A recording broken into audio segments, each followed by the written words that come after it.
27 април, понеделник, добро вечер, почитувани гледачи. Вечерва политичко-економска дебата во интерес на времето. Веднаш одам со најавата на соговорниците, за да имаме повеќе време за дебатирање. Представници на власта и на опозицијата од Собранието, од мојата лева страна, Малиша Станковиќ, коалиција предводена од ВМРО ДПМН и Социјалистичка партија. Добро вечер. Добро вечер. Од мојата десна страна, Фатмир Битики, СДСМ. Добро вечер. Добро вечер, благодарам поканата. Планиравме економски малку да влеземе, но денеска денот беше доста политички обоен. Имаме една нова изјава во Форшпанот, најавив како студен туш од известувачот на Европската унија за Македонија Томас Вајц, но денеска се и 9 години од крвавиот четврток, 27 април 2017 година.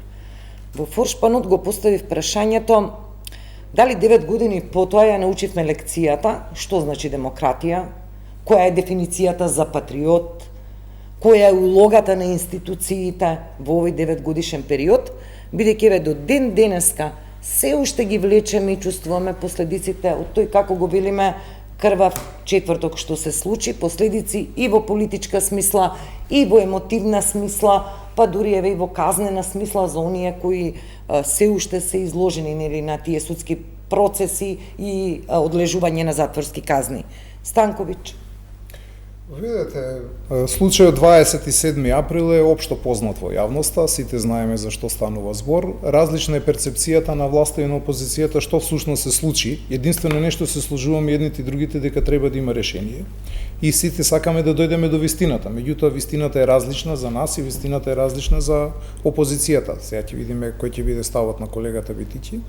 Меѓутоа, генерално земено за нас и тогаш кога се случуваше 27 април и предходно пред 27 април се работеше за еден политички монтиран случај. Тоа е нашиот став како политичка партија, тоа е ставот и на целата коалиција. Зошто политичко монтиран случај? Бидејќи 16 луѓе беа обвинети за едно монструозно дело, терористичко загрозување на уставниот поредок и безбедност.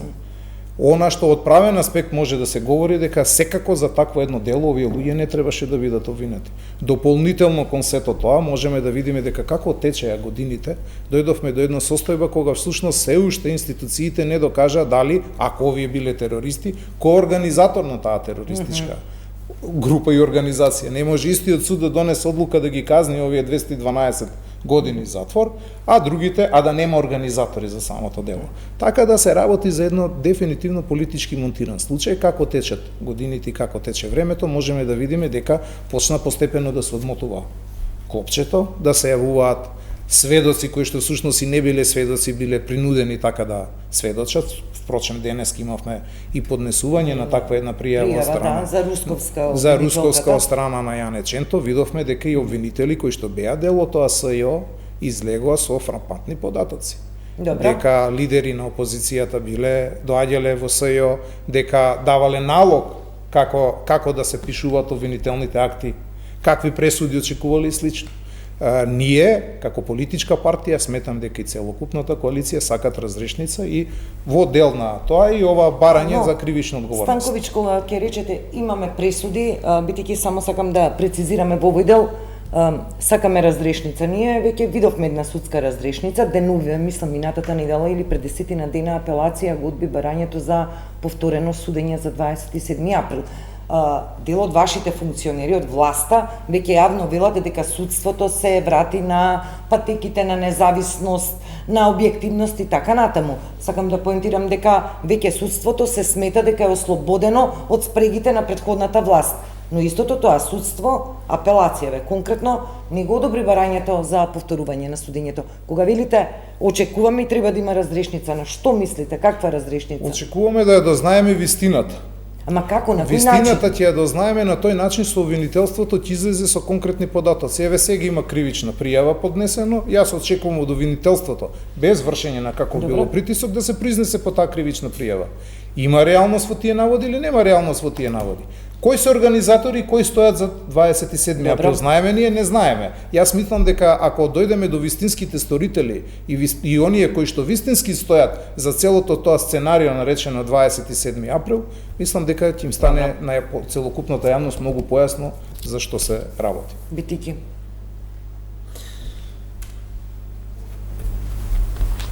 Ја мислам дека кога се навраќаме на 27 април и 9 години од кога се случи, на сите граѓани на државата им е една работа јасна. Тој ден беше нападнат храмот на демократијата. Тој ден имаше обид за да се одземе животот на пратениците, на новинарите, на вработени во службите на собранието. Тој ден гледавме за тие кои што го живееа тој ден. Од помладите генерации веројатно ќе остане врежен како обид за државен удар организиран од страна на ВМРО, ДПМН и тогашниот премиер Груевски. И тоа е едната вистина. Нема друга вистина. Тој ден имаше крвопролевање, тој ден имаше насилство, тој ден беа луѓето на ВМРО, ДПМН и сегашните, дел од сегашното раководство, во собрание и пред собранието. И тоа е вистината. Ја не сум бил чинител, не сум бил внатре, сум гледал тогаш како граѓани на државата и јас никако поинаку не можев да го толкувам, освен како државен удар. Мислам дека тие години, една или две, претходно имаше еден таков сличен државен удар во Турција и знаете како одговори тогаш државниот механизам. Добро, тоа е перцепцијата ваша со оценката. Добро. Прашањето моје беше денеска, премиерот вели спорен е моментот дека тие луѓе се осудени преку политички монтиран процес, преку нарачани пресуди и дека, еве што вели и вашиот колега Станковиќ, треба ли македонската јавност да ја дознае вистината, дали тие луѓе беа терористи, терористичко заголовување на уставен порок и така натаму. Обвинителството и судството се независна власт. Они одлучуваат како ќе се гонат лицата вмешани во тој ден, во тој настан. Секој очекување на тие кои што се дел од друга власт, а тоа е извршната власт, секој очекување, секој повик кон независното правосудство е притисок за да очекувате каков ќе биде исходот. Вие сега велите од това, ја мислам дека очекувањето на тие кои што се осудени денеска беше дека во овие 2 години ќе бидат амнистирани. Затоа што тоа беше едно од изборните ветувања на ВМРО ДПМН. Бидејќи тоа не се случи, бидејќи нивното очигледно пристап во владењето е тоа што го кажуваме е само во предизборија, не вреди во време на управување, на раководење со власта, ќе оставиме и ќе се занимаваме секојдневно кога тоа е дојдено. И затоа сметам дека се само лажни исказите на власта кога кажува дека ние не сакаме да влијаеме ни на обвинителството, ни на судството. Секое очекување кое што власта го кажува јавно до нив, очекува да слуша какви сакаат да бидат решенијата. Добро, да. Сосема накратко, значи, прво обвинетите во ниеден случај не очекуваат да бидат амнестирани или ослободени, напротив, тие бараат да дојдат до вистината. Тие одбојуваат да бидат амнестирани и ослободени, ако се сеќавате. Втора работа, јавното обвинителство не е независен орган, туку е самостоен орган. Третата работа, не се работеше за напад на храмот на слободата, туку храмот на слободата, тоа е собранието на демократијата беше узурпиран од страна на луѓе кои што нелегално избраа претседател на собранието, тоа е многу јасно. И не може народот, нешто што е на народот, тој да го нападне и да го узурпира.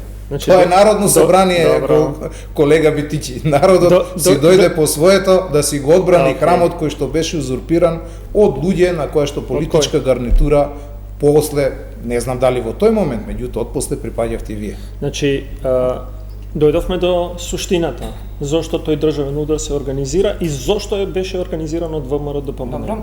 А тоа е, вие не може да кажете дека било узурпирано кога секој легитимно избран се избира со мнозинство гласови во собранието. вие треба да имате 61 пратеник во собранието за да изберете било кого.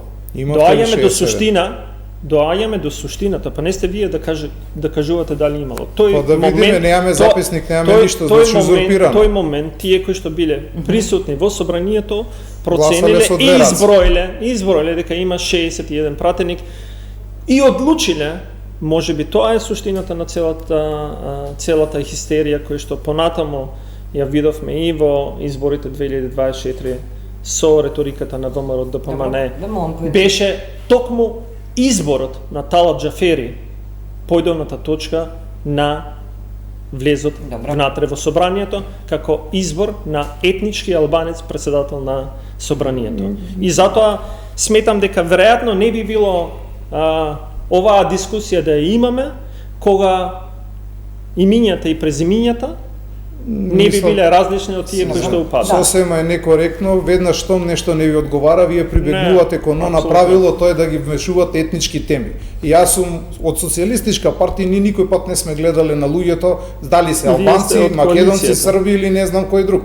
Ние воопшто на Талат Џафери јас не гледам како на албанец. На Талат Џафери јас гледам како личност која што во тој момент во собранието беше избрана без записник, надвор од деловник, со гласање на пратеници со кренати две раце. Тоа го гледаме на снимките и сега не можете вие да кажете дека тоа било ама не сте ни вие, не сте ни вие, не сум ни јас, најповика да кажуваме. И веднаш пребегнувате кон тие теми, видите, сте избрале албанец, затоа сега не сам некоректно е. Не. Значи колега Станковиќ, ние ги знаеме, јас сосема не сме дојдени од друга планета па да знаеме кој е ставот и на ВМРО ДПМН и вашата коалиција кон различностите во државата, така да не правиме тука театар колку сме ние космополити. И се знае која беше целта на случувањето во 27 април и по цена на одземање на животот на луѓето на крај на денот.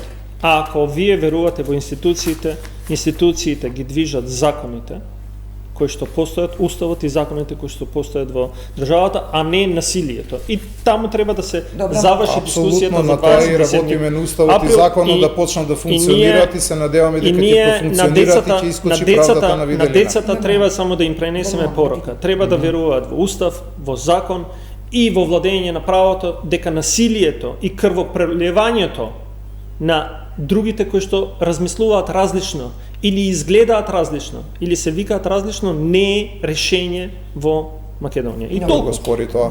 Го завршуваме овој дел. Како вовет, Станковиќ, сакам со вас да прокоментираме оваа изјава. Не беше изјава, беше практично интервју на Томас Вајц за бугарскиот медиум Euronews Бугарија.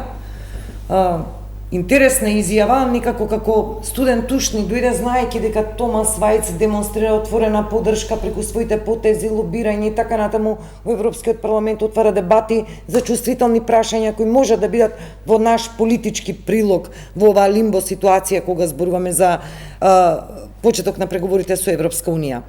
Но тој денеска вели, го цитирам, проблемот не е само вклучување на бугарите во уставот, туку и застојот во реформската агенда. Во моментов не се забележува суштински напредок во спроведување на реформи, повторувајќи дека уставните измени остануваат услов без кој преговорите со ЕУ не можат да продолжат. Ако уште дословна бидам, во последната година не видовме никаков напредок ниту реформи, не станува збор само за започнување на преговори, туку и за реформска агенда и планот за раст. Еве, конкретно оваа изјава негова, за волја на вистината треба да ги кажеме неговите извештаи во кои што ги нотира и позитивните страни од нашите напори дипломатски и секакви да го решиме проблемот со Бугарија.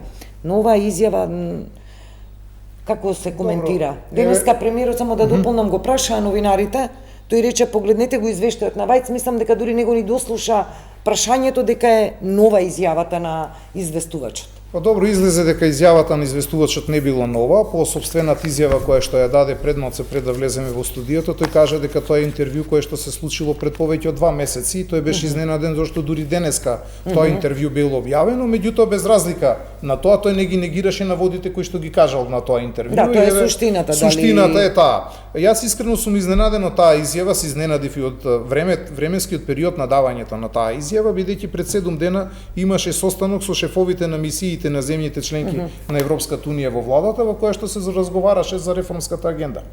Реформската агенда е во период од 2024 до 2027 година и таму се поставени 21 точка по кои што треба се дебатира. Добро. За тие 21 точка, за 16 точки од самите представници, шефови на меѓународните на дипломатиите на земјите членки на Европската унија се изразија позитивно мислење. Дека 16 оценето е дека има исчекор, дека има резултат во 16, а ние очекуваме до завршувањето на до доаѓањето на извештајниот период да реализираме уште 2. Тоа би значило 18 од 21 точка реализирани во 2026. Рокот е до 2027. И оттаму бев јас искрено изненаден зошто е дадена ваквата изјава, бидејќи таа не кореспондира со реалност. Ова изјава јас ја гледам на следниот начин, тоа е дополнително вршење на еден благ притисок кон Република Македонија за отварање на уставот и за решавање на билатералниот спор со Бугарија, нешто со кое што ние како коалиција и како влада не се слагаме, бидејќи во овој момент бараме цврсти гаранции, односно ние сметаме дека европскиот процес треба да биде транспарентен, претходно предвидлив и ние зборуваме за реформска агенда која што се темели на копенхашките критериуми. Добро. Во тој дел ќе ги изреализираме сите работи. Јас веднаш ќе кажам од овие 21 точка кои што ни се зададени, јас лично не би навлегол во реализирање само на една точка која што се однесува на целосна либерализација на пазарот со струја, бидејќи тоа би значило шок на граѓаните што се однесува до струјата. Во сите други точки треба да се реализират и ние ќе ги изреализираме до периодот од 2027 година. Отварање на устав за влез на бугари во уставот, не е бугари како бугари нешто негативно, меѓутоа влезот на бугарите во уставот во однапред непредвидлив процес, јас сум искрено против и мислам дека се тоа во конотација. Тоа е позицијата на владеачкото мнозинство. Само за јавноста да бидеме многу јасни. Спинувањето на одреден процес со одредени други работи не е вистината која што треба да се говори пред граѓаните. Реформската агенда нема благе врска со уставните измени. За тие кои што имат прочитано, реформската агенда никаде не споменува уставни измени. Јас тоа не го кажав. Не, ние го кажавте. Зошто реформската агенда е притисок кон уставните измени? Апсолутно. Изјавата дека е притисок за уставните изјави. Нити изјавата. На Вајц. Вајц ги става во контекст, дека не се само уставни измени, реформската агенда е инструмент во кој што се подобрува квалитетот на живот на граѓаните во нашата држава. Преку подобрување на законодавството и условите за живот и плюс спроведување на економски деловни активности на нашите компании, за да се спремиме, а при тоа да се спремиме, да еден ден, кога ќе бидеме пред вратите на Европска Унија, бидеме реално спремни. При тоа, Европска Унија, преку Европска комисија, ни дава финансиски средства. Вистината е дека ако не се добиеше авансната уплата од 54 милиони евра, 52 милиони евра, во почетокот на 24-та, Добро. оваа власт ќе можеше, тоест има исполнето само шестина од тоа што требало да го исполне. До сега има добиено во 2 години владење само 24 милиона. Вкупно добиени се 77 милиона аванс плюс 24 од испорачана реформска агенда. Тоа е 10% од вкупниот износ кој што ни е на располагање од страна на Европската унија во реформската агенда. И сега манипулираме во смисла на на глаголска смисла манипулирање податоци. Еве, ама сега си ги тумачите податоците како сакате. Еве вие. Добро, што на камерата. Значи камерата не може да фати. Еве вие. Добро. Ја не знам дали стварно мислите дека манипулацијата ќе ја проявувате ви поминува. Не, Не, се ваша е манипулацијата манипулирање дека реформската агенда е поврзана со уставните измени. Не, вие поврзувате со пари, 10% било исполнето. Еве ви ги точките 21 точка, кажете што од тие 21 точка не исполнети. Каде се 10 закони на На кој? Министерство за правда?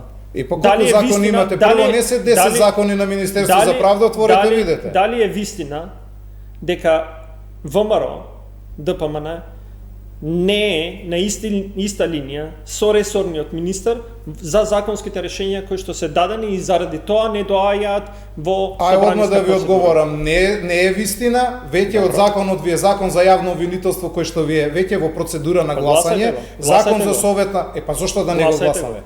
Значи, ќе го гласаме. Вие ќе го гласате ли?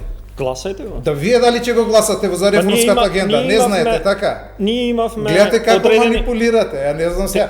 Прво, вториот закон за совет за јавни обвинители. Колега Станковиќ само па добро, еве зборуваме. Вика на англиски take it easy и појасни за реформската агенда. Ајде, еве, ама дозволете сега да се докажам, па кажете. Ајде, не ви кажувам дали вие манипулирате кога кажувате дека некој ви прави притисок за уставните измени. Заборавете ги уставните измени, испорачајте тоа што е подобрување на квалитетот на живот. Реформската агенда сте се фатиле за една точка од реформската агенда, вистина дека се 21 поглавја, либерализацијата на електричната енергија е само еден сегмент од 180 други работи, 179 други работи треба да испорачате. Вие не сте кадарни, кажете, извинете, не сме кадарни да испорачаме, затоа што во 2 години само 1/6 имате испорачано. Јас ке бев среќен. До сега да вие стоевте подобро во тоа што ќе го добиете. Реалноста е дека до декември 2025 само 24 милиона плюс авансната исплата се добиени. Ништо друго не е добиено. Не го кажувам јас, го кажува самата Европска Унија. Ви кажа денеска господин Одвајц, во кој што ви рече дека 47 милиони се ставени во ризик. Не го кажува нит Битичи, нит СДСМ, ви го кажа тој што треба да ви го каже. Идете, убедете го дека тие 47 милиона. И сега вие се фативте дека го кажат пред 3 недели, што се сменило во овие 3 недели. Јас истото сум ви го кажал на 3 април. Дали завршивте, ве сослушав, ако завршивте. Прва работа, многу интересно е кога еден вице-премиер од претходната влада кажува дали некој бил способен или неспособен. Апсолутно. Вие кажувате за способност или неспособност, ако имало неспособна влада во оваа држава, тоа било владата во која што вие сте биле вице-премиер.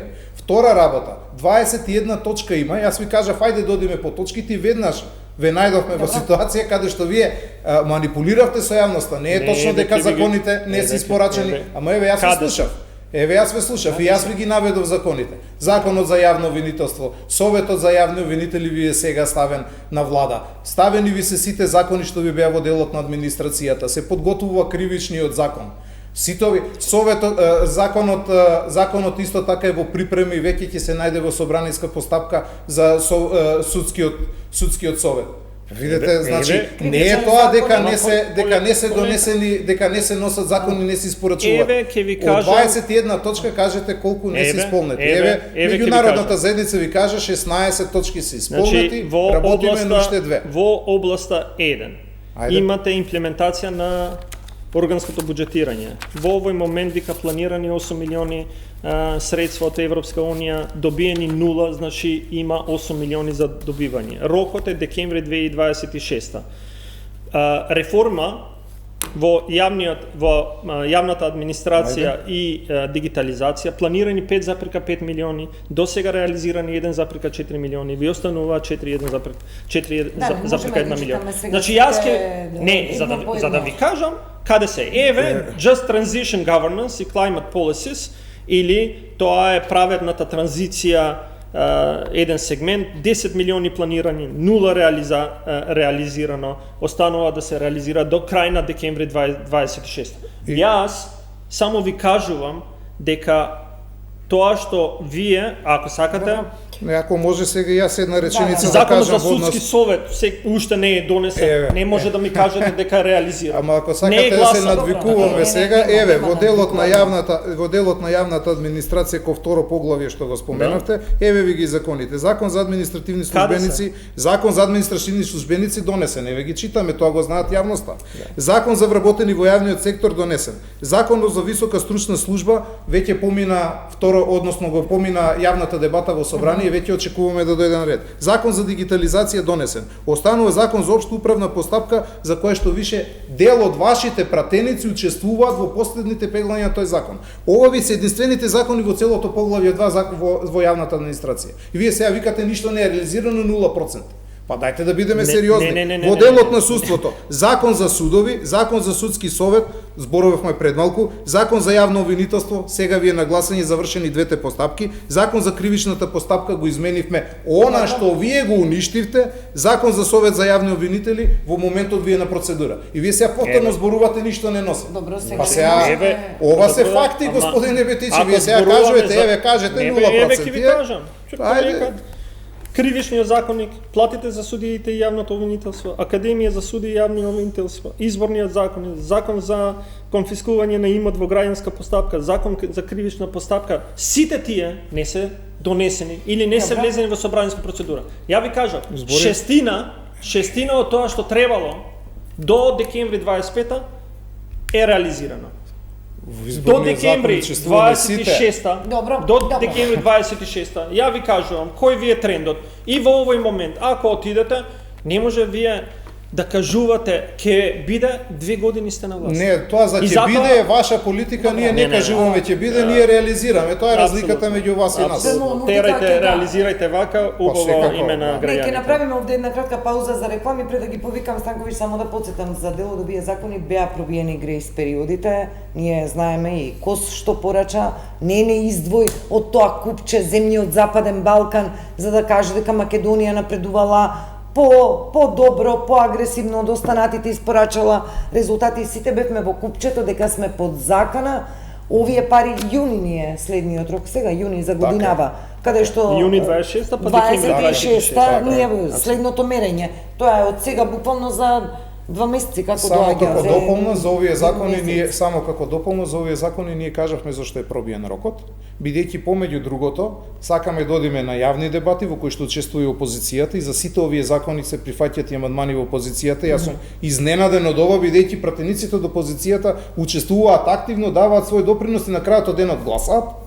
И на крај, и уште една работа сакавме да дополним и тоа јавно го кажавме, пред гласање на овие закони ние ги испраќаме до релевантните институции како што се ГРЕКО, Венецијанската комисија, од кој што исто така добиваме позитивни мислења при гласање. Да го пробиваме за кратко рокот, меѓутоа за сметка на тоа даваме транспарентни закони кои што очекуваме дека во наредниот период ќе ги дадат вистинските резултати. Не, бидејќи го слушнав и вашиот колега претходно во некоја друга емисија, вика се прифаќаат амандмани на опозицијата. Од 15 амандмани, 2 се прифатија заради технички пропусти во законските решенија кои што се за кој закон, ако може конкретно за кој закон? Законот за јавно обвинителство и законот за совет на јавни обвинители. Заради тоа што не учествувате во тие, јас учествувам, вие не доаѓавте, еве за советот за јавни обвинители, прашете ги вашите колеги, заеднички изгласавме закони. Од 15 2. Не, дополнително 4 заеднички, еве прашете ја вашата подпредседателка на партија, советот за јавни обвинители. Да, изгласате ги, нели таму треба двотретинско мнозинство, ќе имате. Дури имаше не само што беа прифатени закони на амандмани на СДСМ и амандмани на ДУИ, беа прифатени комисиски амандмани. И тоа во заедничка соработа. Чов кажа дека конкретно за совет на обвинители, за ама подпредседателката нив не учествува, сега сум изненаден од ова. Мислам сепак прашете ја. Што сте изненаден дека само два технички не се два технички амандмани прифативме, повеќе и дополнително прифативме и комисиски. Еве прашете ја. Утре ќе ви ги објавам на Facebook, ако не се 2 и 3 технички, да се извините јавно. Од комисиските амандмани, еве прашете ја вашата дозволете, од комисиските амандмани 4, 2 беа ваши амандмани кои што дополнително беа направени исклучиво во соработка сите пратеници заедно, вклучу и дури и ги предлагаше вашата подпредседателка на партија и вашиот коалиционен партнер од НСДП, господјата. Не, Станковиќ, сега многу е битно содржината и суштината на амандманите. Ама апсолутно, не, суштински амандмани кои што ги подобруваат процесот, а се врз основа на јавната дебата која што се организираше во собранието. За прв пат по сите реформски закони имаме јавни дебати во собранието во кои што луѓето кои што доаѓаат како експерти се предложени исклучиво од опозицијата. Не е целосно вистина, мајте. Да, вие сте демократите, вие организирате јавни расправи, така да само со нека факти, остане, господине Битичи, само со факти. Правиме ги гледаме почитувани кратка пауза за реклами и продолжуваме за брзо со вториот дел од емисијата. Да, продолжуваме со вториот дел од емисијата. Станковиќ, со вас во овој дел, ајде да го исцрпиме и политичкото прашање околу техничка влада. Премиерот денеска даде изјава за ова. Еден од насловите беше дали можниот бојкот или излегувањето на опозицијската СДСМ од парламентот може да биде тригер за прва политичка посериозна криза, па премиерот денеска вели шанси од политичка криза во парламент нема, двотретинско мнозинство, стабилно, немаме ние да се мешаме, нема што да се мешаме во политичкото мочуриште на опозицијата, која се уште не знае што ќе прави, ретерира од ставот, ќе бојкотира, нема да бојкотира, кој е ставот воопшто за техничката влада.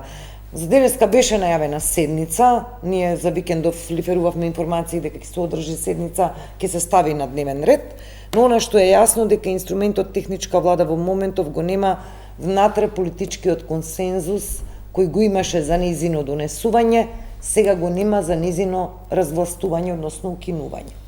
Еве, од она што колку што сум јас информиран, се уште не е закажана седницата, меѓутоа бидејќи ги помина комисиската расправа, јас очекувам таа седница некаде во среда, бидејќи во четврток имаме пратенички прашања. Значи набрзо ќе биде седницата на која што ќе биде една од точките на дневен ред и техничката влада.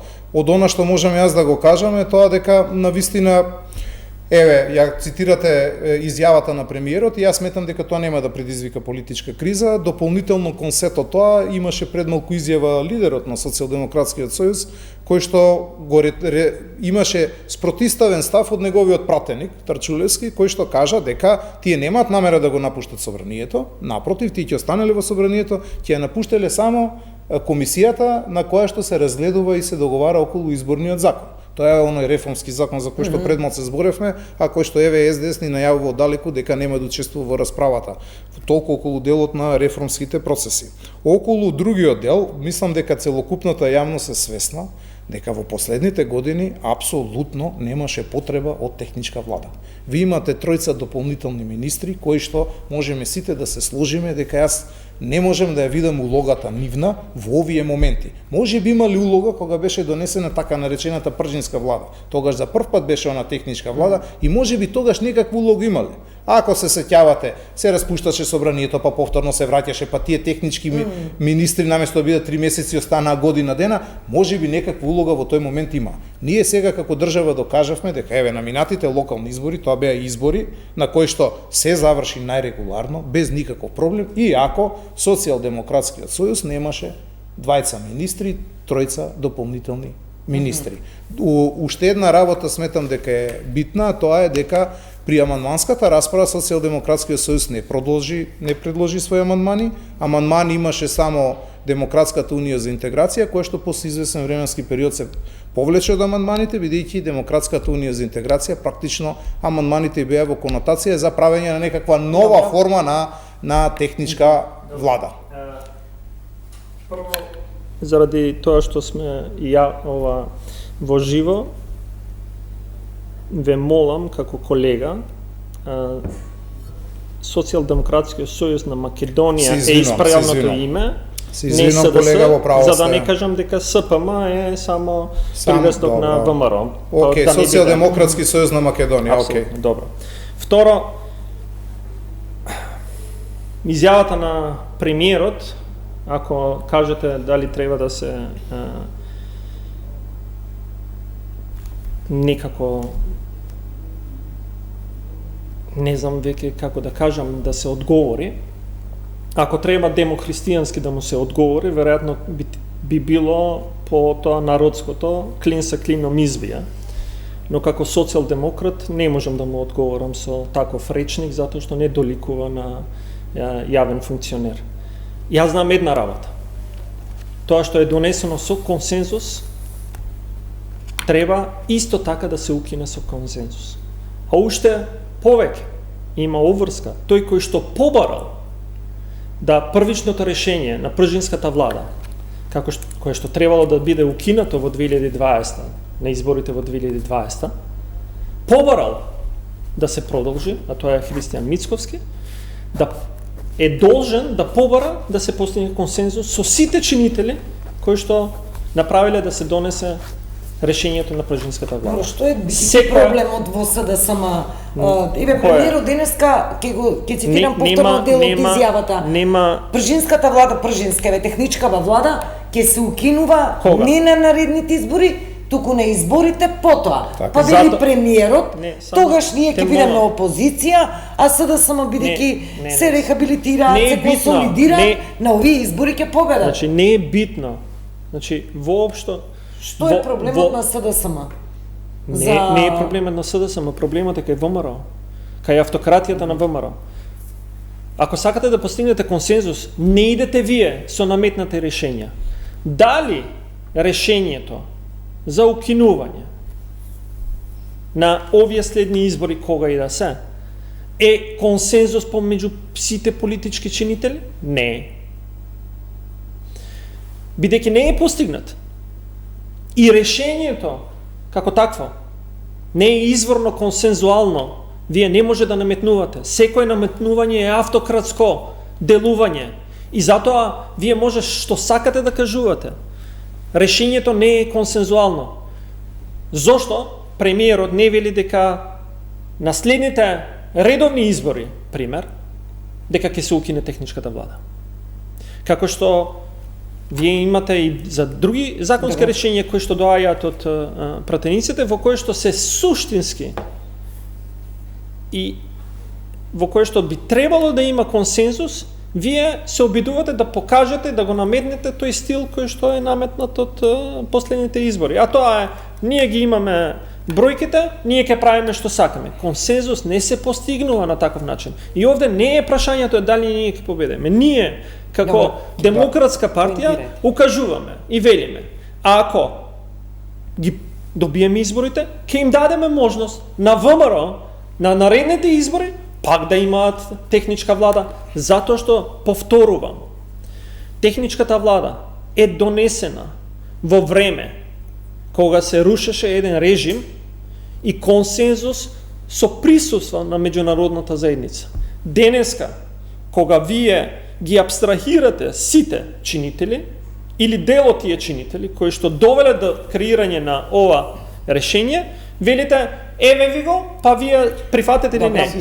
И овде не е ретерирање, овде не е ретерирање на ништо. Ние велиме. Дополнително за изјавата на председателот на СДСМ посебно. Се слушав сосема, се собидам во интерес на времето, нели, да бидам краток. Првата работа, вие во 2021 вие го предложивте ова решение. Втората работа не е точно дека ова решение, кое што е за укинување на техничката влада, не е искомуницирано со вас. Напротив, во повеќе работни групи, во повеќе наврати комуницирано со вас. И предлозите ви се давани, и е зборувано со вашиот координатор, и му е даден писмено документот да се произнесе дали одреден измени бара на ова законско решение или не, за волја на вистината, за дел од претходни законски решенија, сето она што беше побарано беше инкорпорирано внатре. Помеѓу другото, за да не биде дека еве еднострано ве оштетуваме како Социјалдемократски сојуз на Македонија, патем речено да не бидам адвокат на ВМРО, ама викајте го тогаш и ВМРО со целото име, пошто знаете да упаднете во збор, па еве јас да ви кажам. Значи, ако веќе е искомуницирано со вас и ако ви се прифатени предлозите, зошто сега се повлекувате? Зошто сега се повлекувате од ова? Кај сте слушнале дека се прифатени? Па видете, ако доаѓате вие во собранието на комисиите, ако доаѓате на комисиите на кои што се дебатира во материјална расправа по законите, ќе се информирате, пошто таму доаѓаат министрите во кои што информираат зошто се поднесува вакво законско решение. Вие сега не доаѓате, надвор сте од информациите и велите, ама видете ова е вака, ова е така. Колега Станковиќ, тоа ти е исто како да ви кажам дали доаѓате на матичните комисии кај што јас учествувам и каде што во суштина сте статуетка, така да Јас сум овде статуетка, видете, гледате колку го спуштате нивото. Гледате колку го спуштате нивото. На лидерска но тоа средба, докажува, гледате, не можете вие да истрпите критика. Тоа е она социјалдемократија, ова ли е социјалдемократија? На лидерска, па вие сте статуетка, па сега лично ќе вреѓате. На лидерска средба се договараат и на лидерска средба. Ама дај прво извинете се па да продолжи, видете сега, треба да се извинете. Па не, 10 пати го кажавте дали сум бил на таа комисија. Па не сте били, а не вие сте били статуетка, тоа го кажува битичи. Неам намери да учествувам на комисии во кои што се прават проформа и во кои што се наметнуваат решенја. Значи не сте учествувале, добро да и немам намера. Па значи, добро, ама тоа јас кажете не сум учествувал. нит сакам да учествувам некаде каде што се нарушуваат основните принципи во кои што сме дојдени по одреден консензус. Имате ли социјалдемократска доблест да се извините, да кажете се извинувам, лошо се обратив, тоа е социјалдемократијата? Или како што вие ќе се извините кога ќе ги објавам утре амандманите. Кажа социјалдемократски сојуз, рековме Македонија, еве, значи тоа е, јас сум социјалиста, ама вие од социјалдемократијата изгледа немате ништо. Тоа е исто како утре кога ќе ви ги објавам амандманите за кои што значи не сакате да се извините. Апсолутно не, затоа што тоа е вистината. Тоа е социјалдемократија. Ајде околу изјавата нова ја спомна. Има една единствена изјава. Не, ве молам, денеска вика Вили Филипче, никогаш и никаде не сме кажали дека ќе го бойкотираме собранието. Апсолутно не. Апсолутно не. Став на партијата е дека ќе се повлечеме од работната група за изборни закони. И толку. А добро, намаса не се па Трајчулевски беше во ова студио и кажа дека намаса како и механизми се сите можни инструменти. Ставот на партијата, донесен од органите на партијата, објавен од страна на председателот. Ние можеме сите да правиме одредени лапсуси во одредени моменти. Ако вака продолжи, ја не знам кој ќе биде следниот став на партијата за нашето делување.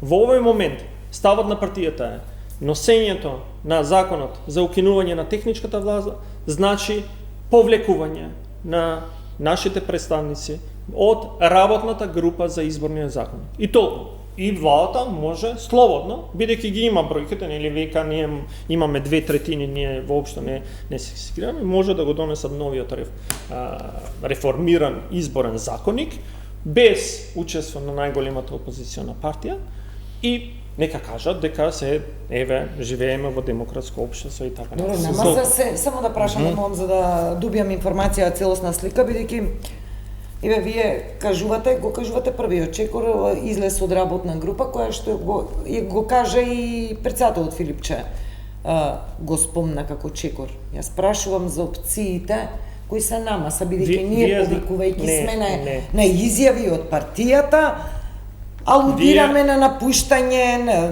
бојкот на собраниската расправа и така натаму. Ако во 2 години владење на ВМРО ДПМНЕ, ако ме прашате мене дали имало причина за напуштање на собранието или за други чекори, ја ќе ви кажам имало многу. Тоа не сме го направиле. Затоа што автократскиот начин на делување на ВМРО ДПМНЕ не е сега после 2 години, првиот ден на доаѓање на власт, они го имаат тој стил, они не знаат друг стил. Вие мислите ли дека тоа е паметен потек? Денески премиерот Мицовски вели ВМРО ДПМНЕ го направи тоа, на своја политичка штета. Видете, убаво е секој политички чинител во нашето општество само да се секира за тоа што е во неговиот делокруг на работење. А тоа е председателот да ги коментира активностите, председателот на ВМРО, политичка стабилност, председателот на ВМРО ДПМНЕ може да се грижи за состојбите во ВМРО. Дали сметате дека тоа треба да биде едно од сценаријата? Ја кажувам, ако се продолжи на ваков начин, на укинување на се што е постигнато во државата со консенсус, и за суштински прашање на функционирање на основните вредности во демократијата во Македонија, јас сметам дека тоа не треба да биде работа која што треба да се занемари. И сите легитимни чекори треба да бидат на маса. Добро. Да. Значи, уште еднаш ка се докаже она за кое што јас подолг временски период тврдам, а тоа е дека Социјалдемократскиот сојуз на Македонија и нивните представници немаат врска никаква со демократијата. За нив демократијата е само кога нивниот став се слуша и само во делот на нивниот видокруг, не се воопшто способни да се слушаат друго мислење и тоа го докажуваат и пред ноце го докаже тоа колегата. Инаку помеѓу другото ние како политички партии, како дел од мнозинството имаме проблем во комуникација со Социјалдемократскиот сојуз на Македонија од основна причина што тие преку ноќ ги менуваат своите мислења. Еден пратеник зборува едно, друг пратеник зборува друго, председателот на партијата влече на трета страна и слично. И тоа јавноста го виде. Вие во ова студио колегата кажа дека еден од условите дека ќе го напуштат собранието, сега нивниот лидер вика нема да го напуштиме собранието, него само зборуваме за работната група и слично. Значи имаме проблем во комуникацијата со нив. Инаку дека се работи за демократи, нивната перцепција на демократија е исклучиво само кога се тие на власт и кога само се слуша нивното мислење. Не се кадарни да се слушаат туѓо мислење, брзо се провоцираат и тогаш почнуваат да навредуваат, што не е коректно за така наречени социјалдемократи, бидејќи тие не ја сваќаат суштината на социјалдемократијата, меѓутоа сега да им држиме ние политички школи за тоа што е социјализам, што е социјалдемократија или слично, навистина е завршено е тоа време, до сега веќе требало тоа да го научат. Пак ќе ви кажам, вие занимавајте се со демохристијанското движење. Јас со социјализмот ќе се занимавам, ВМРО ДПМН не со демохристијанството и така. Да, вие сте во таа коалиција и најверојатно тоа ви е побитно. За другото, за Социјалдемократскиот сојуз на Македонија, воопшто не се секирајте. За постапките кои што ги правиме, ние знаеме каде одиме и што правиме. За конзистентноста на ставовите, воопшто не се секирајте. Има политички мегдан, ќе дојде набргу ако цветаат рози во државата, ќе ги видиме да се само не ги кочете процесите што се во однос на државата, останете како опозиција. Да, ќе останеме таму само да ве слушаме вас, сигурно. Не мора да не слушате, вие и онака не доаѓате на собрание, така да нема никаков, немате, можете да се растеретите од тоа да не слушате. Во првите 10 треба да ги видите на ние вас ќе ве слушаме вака на сега ние имаме среќа што и двајцата сме во првите 10 најактивни пратеници. Вие рековте дека јас само сум бил глинен голуб, сум ќутел, а сум бил само во првите 10. Во матичните комисии. И во матичните комисии. Значи, до крајот на емисијата, предпоставувам во духот на социјалдемократијата, ќе се извините. Сигурно. Овој круг со битики економски денеска, бензинот, мислам, поскапе, а дизелот поевтини, ако точно ги видов податоците. И со сегашниве манипулации, кога велам манипулации, мислам како на операција математичка, не мислам на манипулација од таа смисла на зборот преносна.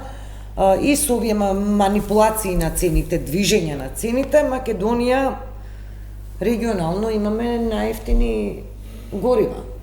И тоа е таа апсолутни бројки, таа е таа вистина, ако направиме една паралела со земјите од регионот. Јас обичам да ги гледам бројките.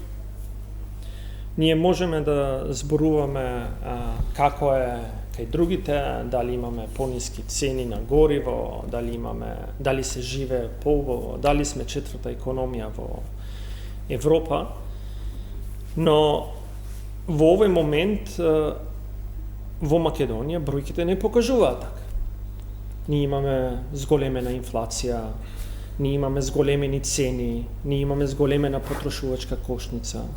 Вие потрошувачката кошница само во првите 3 месеци, во која што се уште не е завршен месецот на импликациите кои што доаѓаат од зголемените цени на гориво. Ние во овој момент, независно на малиот пат на горивата, од 2 денари, 1 денар, ние се уште плаќаме 20 и нешто посто поскапо гориво него што плаќавме во почеток на март.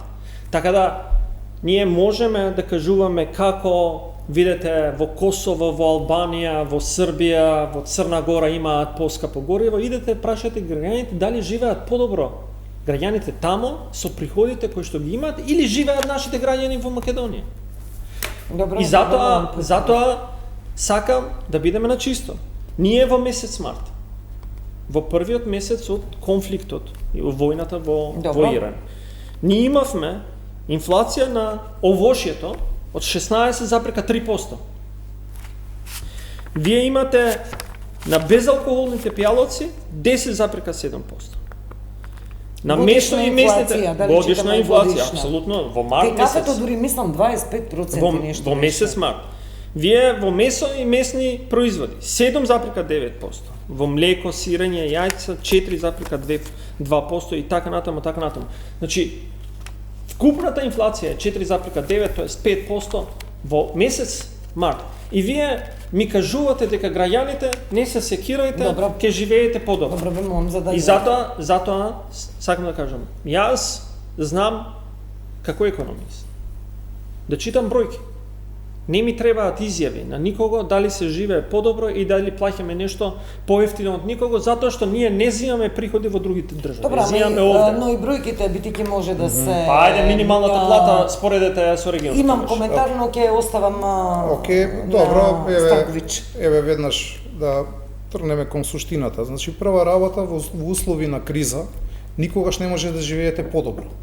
И ниту една држава во светот, кога се работи за светска криза, која што глобално ги им наметнува проблеми на сите држави во светот, вие не може да живеете подобро. Задача на секоја влада, вклучувајќи и владата на Република Македонија, е да преземе одредени мерки со кои што ќе го намали тој првичен шок на зголемување на цените, за да ја преживееме кризата. Во услови на криза нормално е дека ќе се поскапуваат работите, меѓутоа да не поскапат онолку колку што реално би требале да поскапат. Тоа е задачата на една влада. Ако нафтата на светските берзи поскапила за 55%, вашата задача било да не поскапи кај вас малопродажната цена за 55%, и тоа сте го завршиле. Сте поскапела нафтата за некои си 27-28%. Во оној најголемиот пик кога имаше, во најголемиот пик околу 32%. Инаку секоја држава одлучува какви мерки ќе преземе. Во регионот најголем пакет на мерки презема Хрватска. И јас затоа би сакал да се споредам со овој помал пакет на мерки кој што го презема Македонија. Ако видите колку презема Хрватска како пакет на мерки, колку презема Македонија, ќе видите дека таму инфлацијата во првиот месец е повисока, храната е повисока, нафтените деривати се повисоки, струјата е со повисока цена, хемиското ѓубриво кое што е неопходно за аграрот е со повисока цена и слично.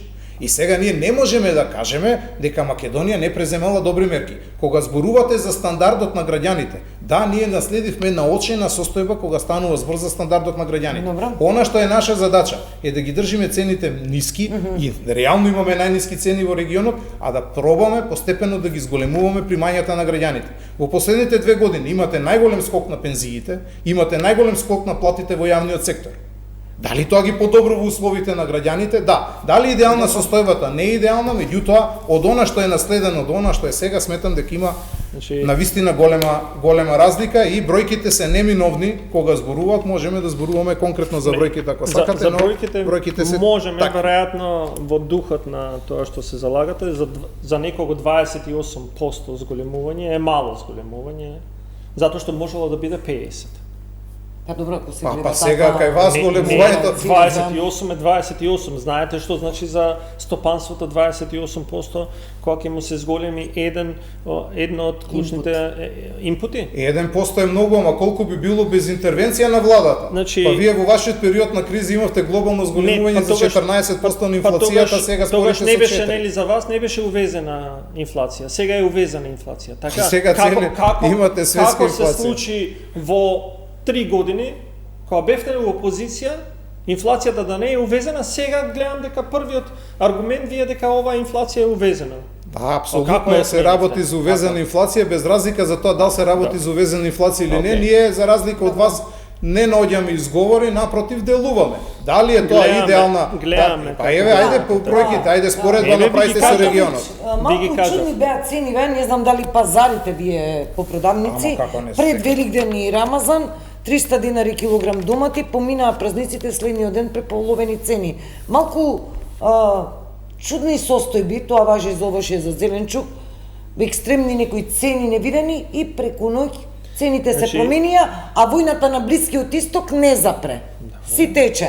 Но кај нас тие драстични разлики, кога говорам од 300 на 120 денари, тоа е огромна разлика ценовна што се случува за 1, 2 или 3 дена. Се слагам со вас дека треба да се извршат сериозни контроли. Владата даде налог да се изврши контрола, пазарната инспекција и извештај го добивме. Ама 0,4% раст на цените беше констатирано на 55 таргетирани производи. Не за цент, 0,4% беше таргетирана другите пора за кои што зборувате, овие бројки за кои што ви зборуваше битичи за зголемувањето као одредени производи, реално е зголемено толку. Еве јас ќе ви кажам, месото и живите животни, значи цената беше зголемена за 12,76%, шеќери сладки 10,22%, јајцата 8% зголемување, маслото и маслата 6,88%. Меѓутоа, земете во предвид дека се работи за дел од овие производи, се производи кои што Република Македонија ги увезува и ние зависиме од увозните цени на тие производи. Да. И, повторно ќе кажам, нека се погледна цените сите во регионот, дали држиме најниски цени. Ситуацијата е таа. Маслото го увезува. Една оценка и околу буџетот малку преку инфлацијата, мислам дека и ММФ и економистите што ги анкетира Народна банка и сите релевантни со кои што разговараме периодот вела дека годинава, еве го веќе го ситнеме, првиот месец од вториот економски квартал, тешко дека ќе ја таргетираме инфлацијата 2,5%, мислам дека е годинава позиционирана како проекција. Така. Како? 3,5%. Не, јас зборувам во буџетот. 2,9 инфлацијата, 3,5 е дефицитот, извинете. Не, 2,5% инфлација во моментот во буџетот, 3,9% економски раст. Зборувам за моменталниот буџет за оваа економска година. Веќе и премиерот рече извесен е ребаланс, ќе се прават анализи, овие таргети ќе бидат скоро невозможни да се постигнат. Има се уште време од економската година, но веќе се доведуваат во прашање. Во моментов буџетот, пред да влеземе во канцеларија, малку трезорот го разгледувавме извештаите.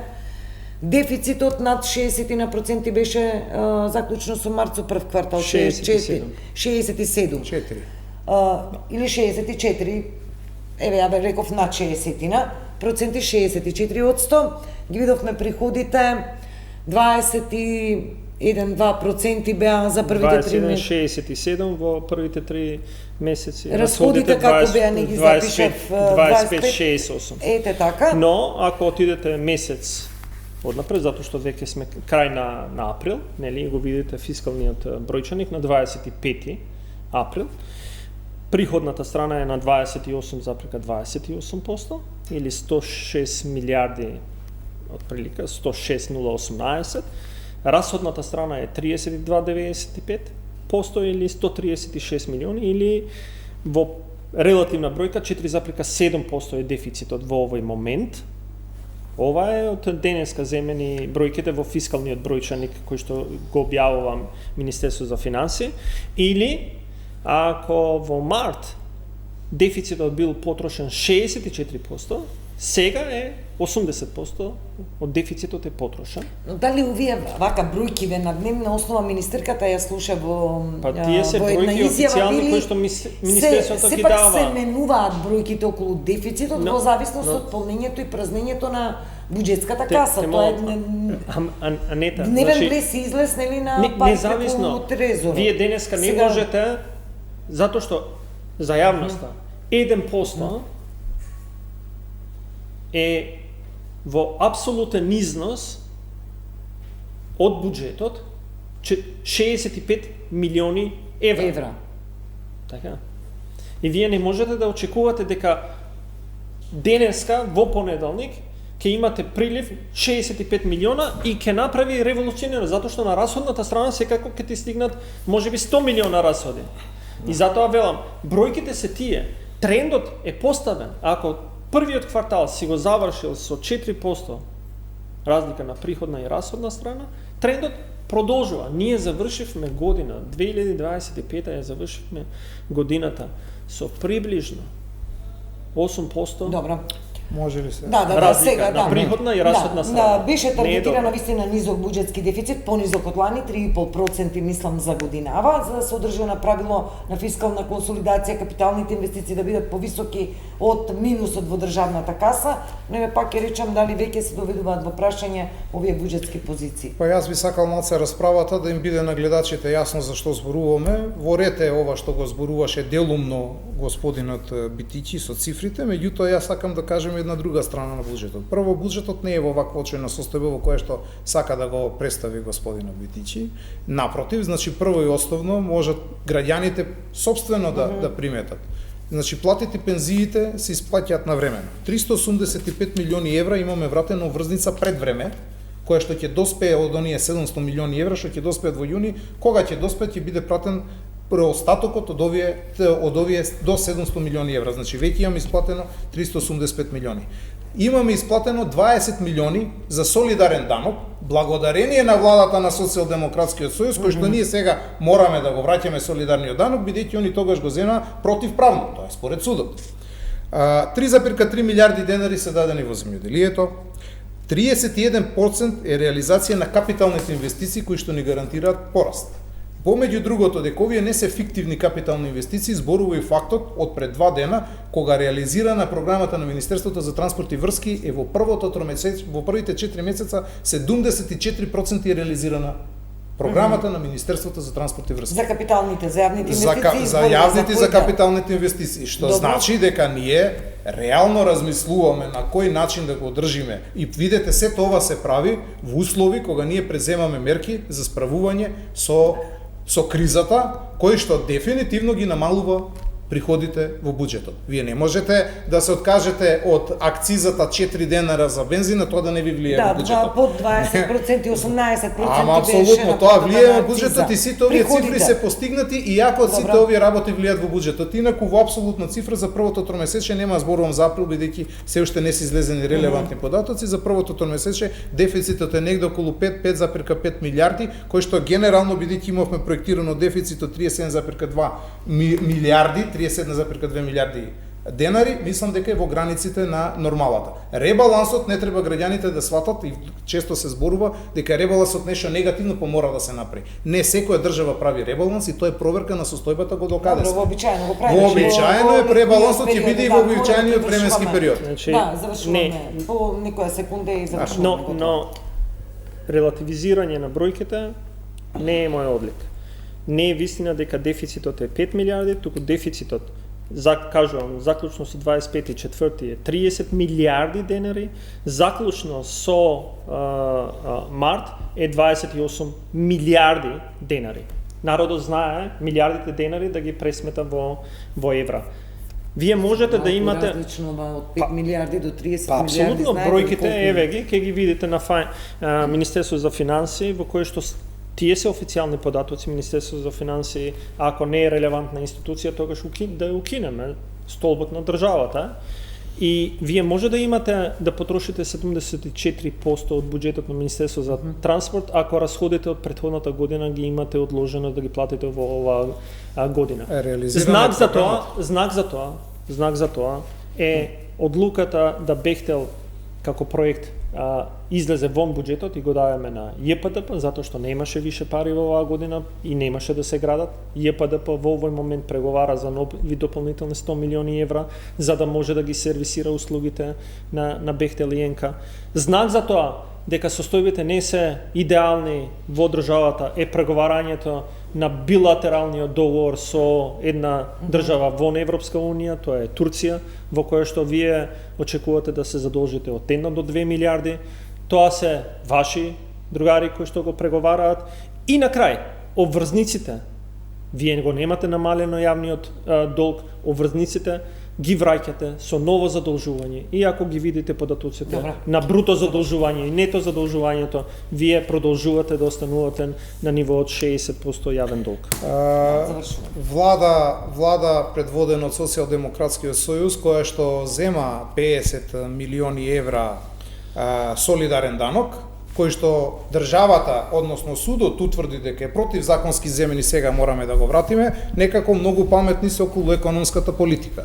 Веќе кога се многу паметни и релевантни околу економската политика, да го подсетиме господинот Битичи дека се уште не се извини во духот на Социјалдемократскиот сојуз. А што се однесува до другите работи, во делот на економијата воопшто да не се секирате, дефинитивно е многу подобра состојбата од она која што ја наследивме за време на вашето владење. На 7 Ова мај може да ви се држи предавање економско како се справува со криза. Прибележете, земете си прибелешки, може би некој пат ќе ви треба. Ребалансот ќе ви ги давам пак розевите научари, за да гледате со розевите научари. Јас знам една работа, ако сум во позиција да дадам нов данок за екстра профит од кризи на тие кои што профитираат во време на криза врз грбот на граѓаните, пак ќе го направам затоа што сметам дека е исправна одлука. Се радувам на ребалансот, бидејќи конечно господинот Битичи ќе го видиме да влезе во собраниските клупи, за да не дава вака, за да можеме да ги ставовите кои што ги имаме да ги соочиме и таму. Но сам да прашам,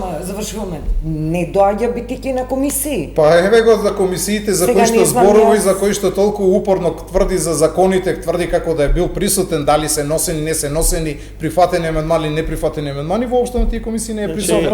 И не знам од каде му се сознанијата. Гледа собраниски канал. Кога ќе влезете во првите 5 пратеници активни во собранието, ќе зборуваме. Така да, се имаше некој мерење, мислам Гаши го соопшти за активноста на пратениците и начинот на носење на закони. Мора да се одјавиме. Станковиќ, Битики, ви благодарам на двајцата. Ребаланс, значи мај никаде да очекуваме старт на... Крајот на мај, почеток на јуни би било логично да имаме ребаланс. Ќе видиме, тоа е сепак одлука на владата и на Министерството за финансии, најдобро ја познаваат моменталната состојба со буџетот и начинот на кој што се полни буџетот и на кој што се прават расходите. На двајцата ви благодарам за уделот во оваа дебата. Почитувани, овде завршува емисијата и овој информативен појас. Останете со нас, следуваат вечерните вести. Од мене пријатно.